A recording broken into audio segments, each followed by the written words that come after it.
सुमुखस्येकदन्तस्य कपिलो गजकर्णकः लम्बोदरस्य विकटो विघ्ननाशो विनायको धूम्रकेतुर्गणाध्यक्षो भालचन्द्रो गजाननः द्वादशे तानि नामानि यः पठे शृणुयादपि विद्यारम्भे विवाहे च प्रवेशे निर्गमे तथा संग्रामे संकटेश्चैव विघ्नतस्य न जायते। नमस्कार श्रोताओं, मैं आचार्य गोपाल दत्त सती अपने चैनल पर आपका स्वागत करता हूं। श्रोताओं, आज आपके लिए मैं विषय लेकर के आया हूं जन्मदिन पूजा का महत्व। हमारे जीवन में जन्मदिन का क्या महत्व होना चाहिए और हम लोग उसको किस तरह से मनाते हैं वो मैं आपको बतलाता हूं। सबसे पहले जन्मदिन मनाते क्यों हैं, दूसरा जन्मदिन पर पूजा किसकी करनी चाहिए, जन्मदिन पर हम लोग जब किसी को बधाई देते हैं वह बधाई वास्तव में किस रूप में देनी चाहिए, किस समय पर देनी चाहिए। और जो सामान्य रूप से आजकल आप लोगों ने देखा होगा सोशल मीडिया पर जब लोग बधाई देते हैं जन्म दिवस की तो कई लोग अवतरण दिवस लिखते हैं। क्या हम सही कहते हैं? आज इन्हीं विषयों को लेकर के मैं आपके साथ में हूं। आप पूरे इस वीडियो में बने रहें। आपको कुछ ऐसी आज जानकारियां दूंगा जो आपके और आपके परिवार के लिए बहुत महत्वपूर्ण होंगी। श्रोताओं, जन्मदिन पूजा का जो विषय है वो मैं आपको बताता हूं कि श्रीमद् भागवत महापुराण में प्रसंग आता है मुकुंद ऋषि का। मुकुंद ऋषि थे, उनकी संतान नहीं थी, बड़ा तप किया, बड़ा पूजन पाठ किया, अंततोगत्वा संतान की प्राप्ति हुई और अपने पुत्र का नाम रखा मार्कंडेय। एक दिन मुकुंद ऋषि ने अपने पुत्र मार्कंडेय के भाग्य की रेखाओं को देखा और देख करके पता लगा कि अरे ये बालक तो अल्प आयु है, इसकी उम्र मात्र 16 वर्ष की है। अब क्या करें, कैसे इसकी आयु की वृद्धि हो। मुकुंद ऋषि ने अपने पुत्र मार्कंडेय से कहा कि तुम अपने जीवन में जहां पर भी कोई अपने से बड़ा मिले, हर अपने से बड़े व्यक्ति को प्रणाम करो, उसका आशीर्वाद दो। ये मार्कंडेय बालक इसी क्रम को चलाते रहा, अपने से बड़ों का आदर करता, सम्मान करता, जो भी मिलता उसको प्रणाम करता। एक दिन 4 सनत कुमार, सनक सनंदन सनातन शरद कुमार, 4 जो ब्रह्म ऋषि हैं वो आए मुकुंद ऋषि के आश्रम में। इस मार्कंडेय बालक ने उन ऋषियों को प्रणाम किया और चारों सनत कुमारों ने आशीर्वाद दे दिया, दीर्घजीवी भव, यशस्वी भव। मुकुंद ऋषि कहते हैं कि हे ऋषिवर, आपने इस बालक को आशीर्वाद दिया है दीर्घजीवी का, यशस्वी का, और इस बालक की आयु है मात्र 16 वर्ष की। आपका जो वचन होगा वो वचन आपका झूठा हो जाएगा। सनत कुमार विचार करते हैं कि हमारा जो आशीर्वाद दिया कहीं झूठा ना हो जाए, हमको क्या करना चाहिए।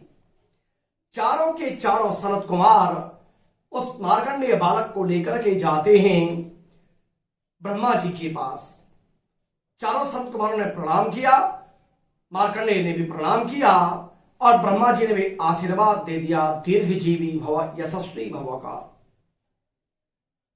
शरद कुमारों ने कहा कि हे पिताश्री, आपने इस बालक को आशीर्वाद दिया दीर्घजीवी का और इसकी उम्र है मात्र 16 वर्ष की। आप इसकी आयु, आपका जो वचन होगा वो झूठा हो जाएगा। उसी दिन ब्रह्मा जी ने आशीर्वाद दिया मार्कंडेय को कि मार्कंडेय महाभागव सप्तकल्पांत जीवनम, 7 कल्पों तक जीवित रहने का आशीर्वाद दिया।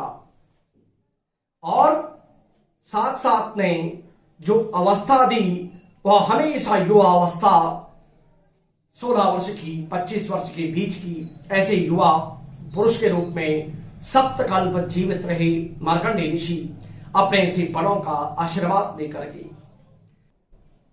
श्रोताओं, उसी दिन से जन्मदिन पूजा का महत्व है। जन्मदिन पूजा मनाई जाती है। जब जन्मदिन का पूजन होता है, भगवान गणेश, गौरी, नवग्रह आदि का पूजन होता है। हमारे जीवन में जो भी ग्रह, कोई हमारे दुष्ट ग्रह हो, उनका प्रभाव जीवन पर हो, उनका दान, उनका पूजन किया जाता है। श्रोताओं, जन्मदिन पूजा पर ज्योतिष गणना के अनुसार बनता है वर्षफल। किसी अच्छे ज्योतिषी से अपने जन्मदिन पर अपनी कुंडली दिखानी चाहिए, अपना वर्षफल निकलवाना चाहिए। और उस वर्षफल में गोचर के हिसाब से ग्रहों का फल होता है एक वर्ष के लिए, कि हमारे आने वाला जो वर्ष होगा वो वर्ष कैसा होगा। जरूरी नहीं कि हर व्यक्ति को वर्षफल बनाना आता हो, हर पंडित जी को आता हो। आप किसी अच्छे ज्योतिषी से कुंडली दिखा करके वर्षफल का निर्माण कराएं, और जो भी आपका कोई ग्रह खराब हो उस वर्ष के लिए उसका पूजन करें, उसका दान करें, मार्कंडेय जी का पूजन करें, प्रार्थना करें भगवान मार्कंडेय ऋषि की कि हे मार्कंडेय जी, जिस प्रकार से आप सप्तकल्प जीवित रहे, इसी प्रकार मुझे भी आयु की वृद्धि हो, मेरी आयु भी लंबी हो। इस तरह से व्यक्ति को उस दिन अवश्य रूप से जन्मदिन पूजा अपने जीवन में करनी चाहिए। कम से कम मैं तो कहता हूं श्रोताओं, अगर सबका संभव ना हो परिवार में, तो कम से कम जो छोटे बच्चे हैं 16 वर्ष तक के, उनका अवश्य ग्रहों की पूजा करनी चाहिए, जन्मदिन का पूजन करना चाहिए, उनकी ग्रहों की शांति करनी चाहिए। अब प्रश्न आता है कि हम जन्मदिन के दिन, उस दिन जो आजकल मुख्य रूप से आजकल देखा जाता है कि लोग रात्रि 12 बजे केक काटते हैं, एक दूसरे को शुभकामना देते हैं, क्या वो सही है? नहीं श्रोताओं, वह बिल्कुल भी अनुचित है। हमारे शास्त्रों के अनुसार कहा जाता है कि जो रात्रि का समय होता है 12 बजे से लगभग 2 से 3 बजे तक का, यह निशाचर और पर्व होता है। जो नकारात्मक जो ऊर्जा होती है, सबसे ज्यादा नकारात्मक ऊर्जा प्रभावी होती है रात्रि के समय में 12 बजे के बाद से। उस समय में अब फिर कई लोग कहेंगे कि नहीं, भगवान कृष्ण का जन्म तो 12 बजे रात्रि का है। तो श्रोताओं, भगवान से अपनी तुलना करना बिल्कुल गलत है। भगवान भगवान है और आम मनुष्य है। कभी भी रात को 12 बजे, आजकल लोग शादी के एनिवर्सरी हो, जन्मदिन हो, रात्रि 12 बजे केक काटते हैं, एक दूसरे को शुभकामना देते हैं। आप सूर्य उदय के साथ में शुभकामना दें, भगवान का पूजन करें, मंदिर में जावें, भगवान का ध्यान करें, उसके ऐसे अपने जन्मदिन को मनावें। ठीक है, हम लोग केक काटते हैं आज के समय में, आप काटे, कोई दिक्कत नहीं, लेकिन कम से कम रात्रि 12 बजे तो बिल्कुल ना काटें।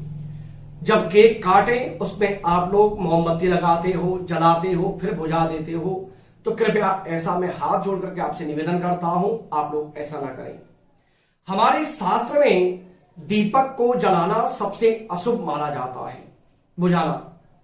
तो सिर्फ जब श्राद्ध होता है उसमें नियम है कि आप दीपक को बुझा दें, लेकिन वो भी अच्छा नहीं लगता, इसलिए उसको भी नहीं बुझाते। तो कम से कम आपको कैंडल जलानी हो, दिया जलाना हो, आप अलग जगह पे जला लें, लेकिन कभी भी कैंडल जला करके, बुझा करके केक न काटें। आपके जीवन में निश्चित रूप से उन्नति होगी। आजकल लोग अक्सर देखा मैंने सोशल मीडिया पर कि जब बधाई देते हैं, ज्यादा हिंदी बोलने के चक्कर में लोग कहते हैं अवतरण दिवस की बहुत बहुत शुभकामनाएं। श्रोताओं, अवतरण मात्र भगवान का होता है, आम मनुष्य का अवतरण नहीं, जन्म होता है। ये 84 लाख योनियों का क्रम है। इसी 84 लाख योनियों के क्रम में हम लोगों का जन्म होता है। इसलिए जब भी बधाई दें तो जन्मदिन की शुभकामना करके दें, अवतरण दिवस नहीं। अवतरण मात्र भगवान का होता है जो प्रकट होकर के इस धराधाम पर आते हैं, दुष्टों का संहार करते हैं, किसी उद्देश्य के साथ में आते हैं। तो अवतरण वह भगवान का होता है, आम जन का नहीं होता। इसलिए आप कभी भी जब बधाई देनी हो अवतरण दिवस बिल्कुल न लिखें। श्रोताओं, तो आप लोग भी अपने जीवन में अपने जन्मदिन पर अवश्य रूप से कुंडली दिखाएं। कुंडली में आपका आने वाला वर्ष कैसा है उसका आप किसी अच्छी कुशल ज्योतिषी से पता करें। कोई ग्रह खराब हो, कोई नकारात्मक ऊर्जा हो, उसका दान, उसकी पूजा, उसके करने से निश्चित रूप से ग्रह शांत होते हैं और उनका जो नकारात्मक जो प्रभाव होता है वह प्रभाव खत्म होता है। तो श्रोताओं, आपसे मेरा निवेदन है, आप लोग निश्चित रूप से जन्मदिन मनाएं, प्रसन्नता उल्लास के साथ में मनाएं। शास्त्र कहता है कि बच्चों के जन्मदिन माने बच्चों के कोई भी संस्कार हो, जन्मदिन हो, विवाह हो, चूड़ा कर्म हो, कुछ भी हो, बड़े धूमधाम के साथ में मनाना चाहिए। तो आप भी प्रसन्नता के साथ अपने बच्चों के जन्मदिन को मनावें, अपना जन्मदिन मनाएं, लेकिन रात्रि में केक काट करके नहीं। और साथ साथ में आप निश्चित रूप से भगवान की पूजा करें, भगवान का धन्यवाद करें कि प्रभु आपने हमको पुनः एक बार अवसर दिया है इस जन्मदिन को मनाने का। आपकी कृपा, आपका आशीर्वाद, पितरों का आशीर्वाद हम पर बना रहे।